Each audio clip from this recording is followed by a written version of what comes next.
The stakes were high and the odds were against me. It all came down to this.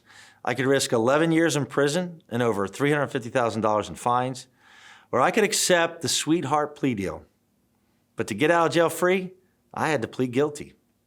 There was a lot on the line: my freedom, my family, and my future.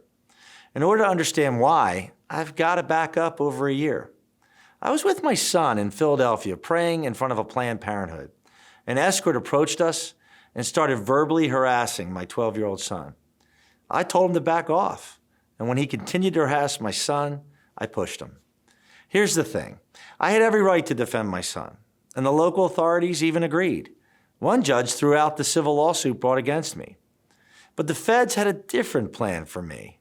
Months after that encounter, at the break of dawn, my family awoke to loud pounding. The doorbell was ringing, and the entire house was lit up with noise. The man behind the door yelled, "Open up!" Behind him was an entire FBI SWAT team, pointing M16s at me, my wife, and my 7 children. I asked them, "What are you doing here?" They replied, "You know why we're here." I told them, "Oh, you're here because I rescue babies." And that was just it. On the surface, it may have looked like they were there to make an arrest, but the real goal was to humiliate my family, to scare my kids, and to make an example out of me.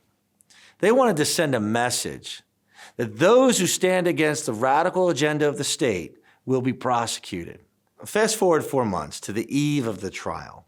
4 months contemplating over a decade behind bars. Financial ruin. All this plus the fact that when the feds charge someone with a crime, less than 2% are acquitted at trial.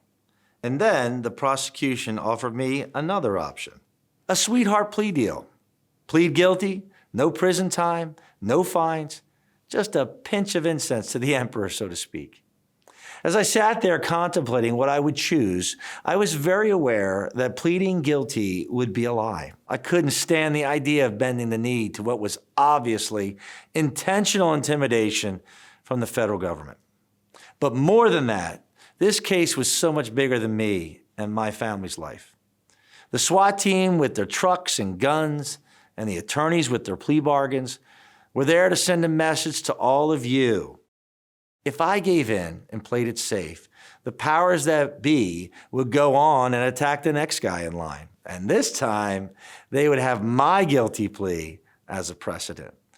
What I learned through those terrible months, as I thought about losing my freedom, my family, my home, and my security, is this. There's so much more to lose. And if I'm not willing to risk something, the next guy may lose it all. We're in this together, and we can't live in fear, not as Americans, not as Catholics. We are all in.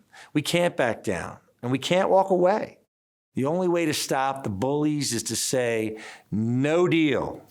I'm Mark Houck, founder of the Kingsmen for EDIFY.